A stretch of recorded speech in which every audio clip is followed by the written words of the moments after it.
Hello नमस्कार, कसं काय मंडळी, बरं आहे ना? आज तुमच्यासाठी घेऊन आली आहे लक्ष्मीच्या पावलांनी या मालिकेचा 24 फेब्रुवारीचा एपिसोड. तर आजच्या भागात काय झालं माहिती आहे का? चला सांगते. सुरुवात होते राहुलपासून. राहुलला पकडून नेण्यासाठी आता आले पोलीस. राहुलला जिन्यावरून पोलीस अगदी कॉलर पकडून ओढून नेत असतात आणि असं नेताना ते त्याला कलाच्या पायाशी देतात. तेव्हा कलाच्या पायात पडल्यानंतर राहुलचं लक्ष जातं कलाकडे. तेव्हा तो म्हणतो, अहो मी काय नाही केलंय हो साहेब, मी काय नाही केलंय. तेव्हा कला म्हणते, यानेच अद्वैतला मारण्याचा प्रयत्न केला होता, घेऊन जा याला, पोलीस घेऊन जा याला. तेव्हा तो अगदी विनवण्या करत पाया पडत सगळ्यांची माफी मागत असतो आणि सगळ्यांना सांगत असतो, मला एक चान्स द्या प्लीज, एक चान्स द्या. तेवढ्यात त्याला पोलिसांच्या बेड्या दिसतात आणि तो अजूनच जास्त घाबरतो. आता तो पोलिसांना सांगत असतो की मला प्लीज एक चान्स द्या, अहो मी काय नाही केलंय. तेव्हा पोलीस म्हणतात, गप्प बस, तूच अद्वैत सरांना मारण्याचा प्रयत्न केलायस, सगळे पुरावे तुझ्या विरोधात आहेत. त्यावेळेला राहुल आता आबांकडे जातो आणि आबांना विनवण्या करू लागतो की आबा मी काही नाही केलंय, मला माफ करा, मला माफ करा. तेव्हा ते त्याच्या कानाखाली एक जोरात वाजवून देतात. त्यानंतर तो जातो सरोज मामीकडे. तर सरोज माम त्याला म्हणतात, तू चांदेकर नाही आहेस म्हणून माझ्या मुलाच्या जीवावर उठलास ना, नालायक आहेस हे माहिती होतं, पण इतक्या खालच्या पातळीला जाशील असं कधीच वाटलं नव्हतं. असं बोलून त्याही राहुलच्या कानाखाली एक जोरात कानशिला लावतात. त्यानंतर तो अद्वैतकडे जातो आणि अद्वैतलाही विनवण्या करू लागतो. तेव्हा अद्वैत त्याला म्हणतो, क्रिमिनल, असं म्हणून तो त्याला अजून एक जोरात फटका मारतो. असं सगळ्यांचा मार खाऊन झाल्यानंतर राहुल जमिनीवर पडतो आणि तेव्हा त्याचं लक्ष जातं नैनाकडे, जी किचन टेबलच्या मागून त्याला बघत असते. आता कलाही वारंवार म्हणत असते, यानेच चांदेकरला मारण्याचा प्रयत्न केला होता, यानेच केकमध्ये विष मिक्स केलं होतं, इन्स्पेक्टर साहेब घेऊन जा याला, घेऊन जा याला. तेवढ्यात तिकडून राहुलची आई येते आणि ती म्हणत असते, माझा मुलगा, बघ तुला सांगितलं होतं, या नैनाचं काही ऐकू नको, तिला साथ देऊ नको, आता भोग तुझ्या कर्माची फळं. आणि राहुल हातात त्याच्या पोलिसांच्या बेड्या असतात आणि तो हात जोडून विनवण्या करत असतो की मी काही केलं नाहीये, मम्मा मला वाचव, मम्मा मला वाचव. पण आता कोणीच काही करू शकत नाही आणि इतक्यात नैना त्याला उठवते, कारण तो झोपेत असतो आणि स्वप्न बघत असतो. हे सगळं जे मार खाण्याचं नाटक होतं हे त्याच्या स्वप्नात होतं. तर आता नैना त्याला स्वप्नातून जागं होण्यासाठी सांगत असते आणि त्यावेळेला त्याला जाग येते आणि तो बघतो की तो झोपेत होता आणि बेडवर झोपलाय. पण त्याला तरीही नैनाचा राग येत असतो, कारण ती त्याला स्वप्नात साथ देत नाही आणि तो म्हणतो की तू तर तिकडे बघत होती, फक्त मला पोलीस घेऊन चालले होते, तू जा तिकडे जा. तर आता नैना बाजूला होऊन झोपून जाते आणि इकडे हा विचार करायला लागतो. म्हणतात ना, आपली पापं आपल्याला झोपू देत नाही, तसंच काहीचं. अद्वैत इकडे शांतपणे झोपलाय, पण कलाला मात्र झोप येत नाहीये आणि त्याचं कारण आहे तिला वाटत असलेली अद्वैतची काळजी. ती सगळ्या घडलेल्या घटनांचा एका पाठोपाठ एक विचार करायला लागते आणि तिला असं वाटतं की या सगळ्या घटनांचा कुठेतरी एकमेकांशी संबंध आहेत. त्या सगळ्या अचानक एका पाठोपाठ कसं होत आहेत, याच्या मागे कुणी आहे का, अद्वैतच्या जीवाला या सगळ्यांमुळे धोका आहे का, या सगळ्या विचाराने कलेला झोप येत नाहीये. आणि नंतर सकाळ होते तरीही कला मात्र तिच्या रात्रीच्याच विचारात आहे. तिला सारखी अद्वैतची काळजी वाटते की या सगळ्या घटना एकोमागोमाग कशा घडल्या. कला आता मनाशीच म्हणते की मी जितका जास्त विचार करतेय तितका जास्त मला याच्यावर विश्वास बसत चाललाय की हा नक्कीच कोणीतरी मुद्दामून आखलेला डाव आहे. आणि तितक्यात आबा किचनमध्ये येतात आणि आबा कलाला सुप्रभात कला, पोट कसं आहे म्हणून विचारतात. त्यावर कला म्हणते की बरंच बरं आहे. तीही आबांना गुड मॉर्निंग करते. आता चोमडी नैना मध्ये करत म्हणते की आबा बसा तुम्ही, मी तुमच्यासाठी चहा घेऊन येते. पण आबा तिला फुल्ली इग्नोर करतात आणि कलाला सांगतात की जरा दमादमाने कामं कर. आता कलाला असं वाटतं की तिच्या मनात जी शंका आहे ती घरात सगळे एकत्र आहेत तर आत्ताच बोलून दाखवावी, म्हणजे कोणाला त्याबद्दल काही वाटत असेल तर प्रत्येकजण आपापलं मत देऊ शकतं. आता सगळे डायनिंग टेबलवर बसलेले असतात तेव्हा आबा सगळ्यांना गुड मॉर्निंग करतात आणि मग कला तिकडे येते आणि त्यांना सांगते की मला तुमच्याशी थोडं बोलायचंय. आबा म्हणतात बोल की. त्यावर कला सांगते की गेल्या काही दिवसात हे जे काही घडलंय हा निव्वळ योगायोग नाहीये, तर ह्या सगळ्या घटनांचा एकमेकांशी जोडलेल्या आहेत आणि त्यांचा नक्कीच काहीतरी संबंध आहे. म्हणजे हे सगळं कदाचित कुणीतरी मुद्दाम घडवून आणतंय. म्हणजे त्या दिवशी चांदेकरच्या गाडीवर हल्ला झाला, त्याला बेशुद्ध करण्याचा प्रयत्न केला, त्यानंतर ते केकमध्ये विष कालवण्यात आलं. म्हणजे ज्याने कोणी हे केलं होतं त्याला माहिती होतं की तो केक चांदेकर खाणार आहे. म्हणजे हा कदाचित घातपात असू शकतो अशी कला आबांना मनातली शंका बोलून दाखवते. या सगळ्यांमागे कोणाचा तरी हात आहे असं जेव्हा कला बोलते तेव्हा सगळ्यांचे चेहरे बघण्यासारखे असतात. त्यानंतर अद्वैत तिला मध्येच इंटरप्ट करून म्हणतो, काही काय बोलतेस कला, हे सगळं तुला असं म्हणायचंय की हे सगळं मला हर्ट करण्यासाठी करण्यात आलंय का? काय पुरावा आहे तुझ्याकडे? त्यावर कला म्हणते की पुरावा तर नाहीये माझ्याकडे, पण पोलीस आता तपास करणार आहेत तर आपण हे सगळं त्यांना सांगायला हवं. म्हणजे एकदा त्यांना दिशा मिळाली की ते त्याच दिशेने किंवा त्याच बाजूने त्यांचा शोध सुरू करतील.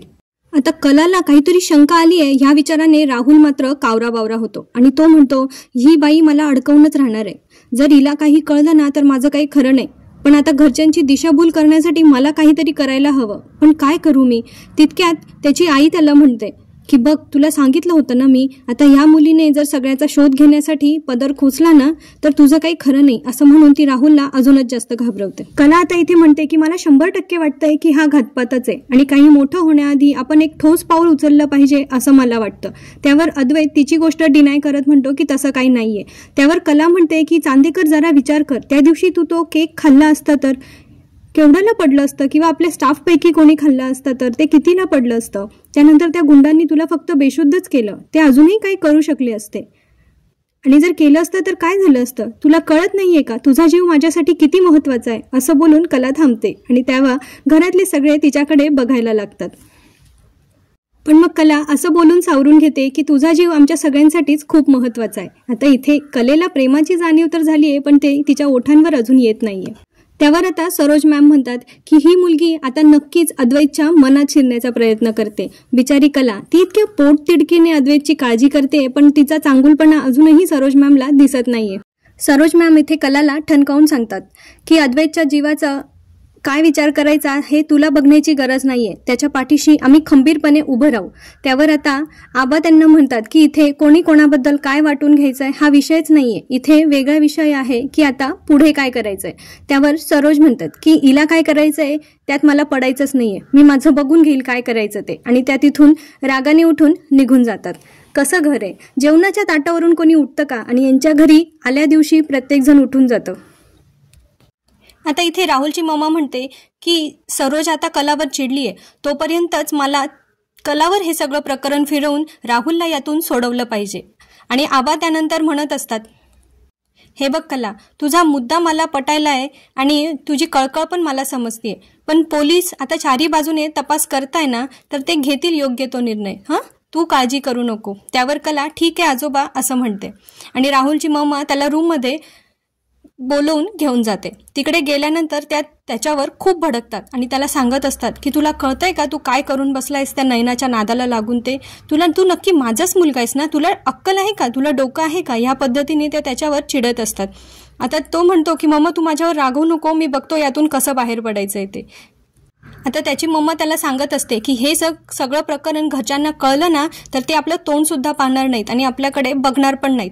आता तो म्हणतो की या सगळ्यातून मी काहीतरी मार्ग काढतो. तेव्हा त्याची आई त्याला म्हणते की तू यावेळी जर तसा काही विचार करत असशील ना तर कृपा करून आधी मला येऊन सांग, परस्पर निर्णय घेऊ नको, असं म्हणून ती खूप जास्त चिडून त्या रूममधून निघून जाते. त्यानंतर आता राहुल इथे विचार करतो की या सगळ्यातून आता लवकरात लवकर काहीतरी मार्ग काढावा लागेल. आता त्याच्या डोक्यात काहीतरी प्लॅन शिजतोय. इकडे आता मिसेस खरेंच्या घरी इकडून तिकडे फेऱ्या मारतायत. त्यांना आता कलाची काळजी वाटू लागली. काल जे प्रकरण झालंय त्यावरून त्या फार जास्त चिंतेत. आता काजल त्याच्या आईला समजवत असते की खरे बाई, खरे बाई, लक्ष कुठे आहे तुमचं? काय झालंय? तिकडे पप्पा ते मिसळच्या स्टॉलवर गेलेत आणि आपल्याला इकडे नवीन काम सुरू करायचंय आणि तुमचं लक्षच नाहीये कामामध्ये. काल ते सामान आणून ठेवलंय ते पण विचारतंय खरे बाई कुठे आहेत म्हणून. आणि एक सांगायचंच राहिलं, त्या पक्याचा फोन आला होता. तो म्हणत होता तो जाऊन आला ना कॉलेजला, तर तो म्हणत होता की त्या हॉस्टेलच्या बाहेर ना आपण अशी मस्त नोटीस लावू आणि त्याच्या खाली आपला नंबर लिहू, म्हणजे कसं ज्याला ऑर्डर करायची असेल तो डायरेक्ट फोन करेल ना आपल्याला. आणि अजून ते पॅम्पलेटचं डिझाईन पण आपल्याला पक्या पाठवणार आहे, म्हणजे कसं आपण सगळी कामं पटकन सुरू करू. म्हणजे मी यादी करते, तुम्हाला पटापट सांग, म्हणजे आपण टपाटप कामं उरकून टाकू. आता मिसेस खरे तिच्याकडे जरा रागात बघतात. मग ती म्हणते असं काय करताय, म्हणजे आपल्याला कामं करायची आहेत ना म्हणून विचारते. त्यावर आता मिसेस खरे म्हणतात की इथे माझ्या मुलीच्या डोक्यावर दुःखाचा डोंगर कोसळलाय आणि मी नवीन काम सुरू करू का? हे नवीन कामाचं आता सध्या माझं मनच नाहीये त्याच्यामध्ये. त्यावर काजल आता म्हणते, कसं आहे मम्मी, मला पण कळतंय की तिकडे काय परिस्थिती येते, पण आता आपल्याला आपली परिस्थिती पण तर बदलायची आहे ना, म्हणून आपण हे सगळं करतोय ना, तर मग नवीन कामाला सुरुवात तर करायलाच पाहिजे ना. तितक्यात मिसेस खरे म्हणतात की आता हे सगळं समजवण्याच्या पलीकडे. तितक्यात दारावर सोहम येतो. मिसेस खरे त्याला बघून या सोहमराव असं म्हणतात. सोहम आता बसतो आणि मिसेस खरे काजलला सोहमसाठी पाणी आणायला सांगतात. काजल जरा ऑकवर्ड होते आणि रागात पाणी घेण्यासाठी आतमध्ये निघून जाते. तिकडून आल्यानंतर ती पाण्याचा ग्लास तर घेऊन येते, पण ती सोहमच्या हातात न देता तो ग्लास टिपॉयवर ठेवून देते.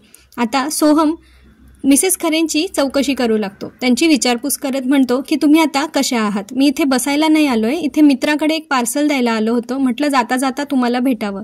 काल ते सगळं तुम्हाला कळल्यानंतर तुम्हालाही धक्का बसला असेल ना, म्हणून म्हटलं की तुम्हाला जाता जाता भेटून जावं.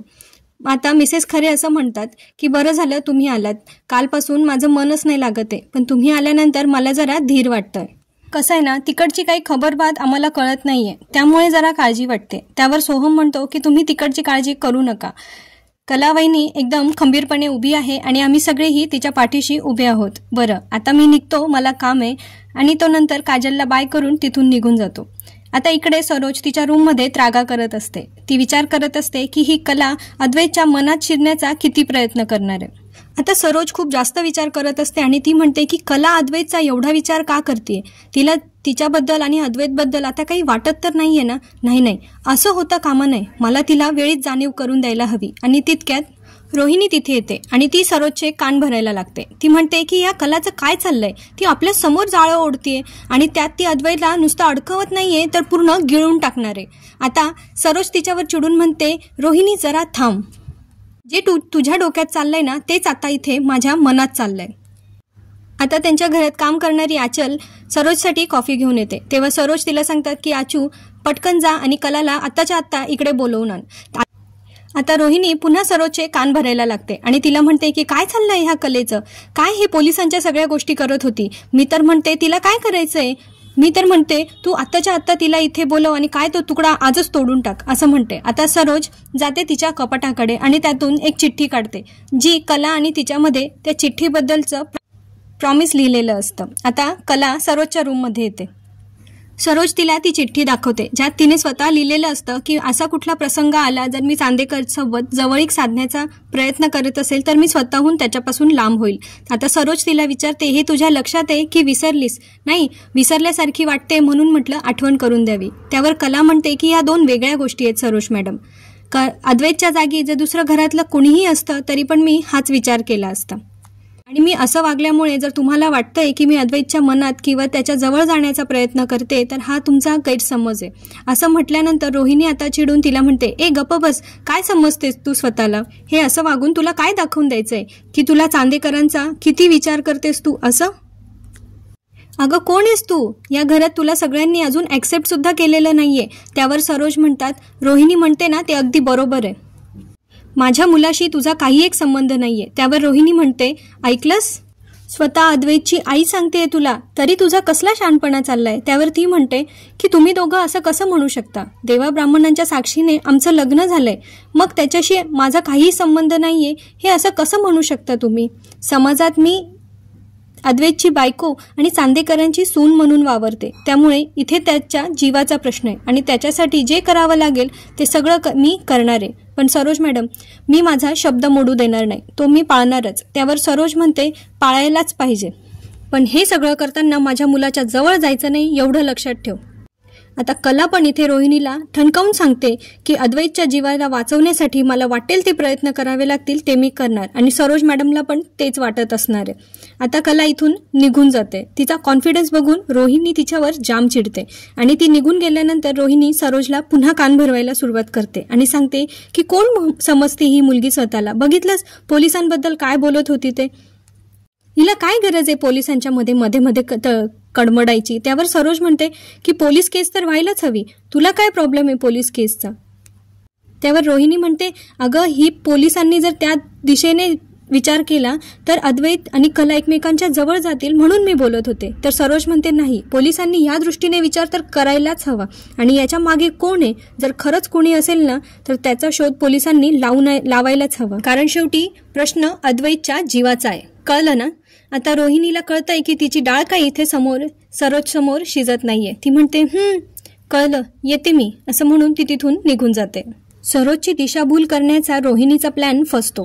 तेव्हा रोहिणी मनाशीच बोलत असते की ह्या कलाने मध्ये येऊन सगळ्या गोष्टीचा प्लॅन फ्लॉप केला. आता कला अद्वैतसाठी कॉफी घेऊन येते आणि ती विचार करत असते की एवढं सगळं होऊनही हा अद्वैत एवढा शांत कसा आहे, याला काहीच फरक कसा नाही पडलाय.